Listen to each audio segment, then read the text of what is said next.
Alright, so our mirepoix is starting to become softened and translucent, about 10 minutes in that bacon fat. If you don't have enough bacon fat, I didn't mention this, you can use vegetable oil or butter, just enough to make sure your vegetables aren't burning and kind of coated. We're going to go ahead and add our split peas that we've sorted and looked through. It's not going to look like much at first, but these things are going to swell up like me after a gym session 2 to 3 times. And now we're going to add our stock too all at once. This is one of the most delicious soups in my opinion, and it's also one of the easiest. We're going to add our stock to our mirepoix and our peas and puree. They're thickened mostly, this category of soup. Puree soup is thickened by whatever ingredients is in it, so in this case peas. Our recipe that we gave you has ham hocks.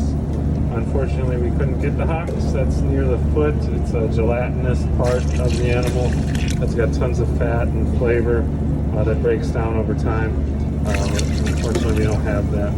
If we did, we'd add it now, and those would cook and become tender over time, giving a nice smoky flavor to our broth.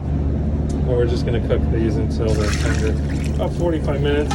The recipe does call for some potatoes. Those are also going to help thicken it.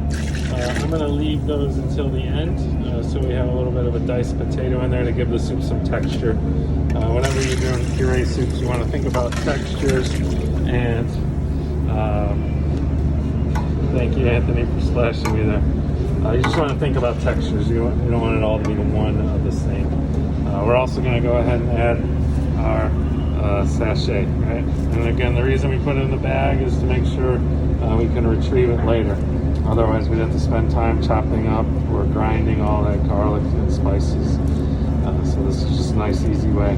You can also, if we've gotten enough flavor out of it, we can take it out. So we're going to let this simmer about 45 minutes.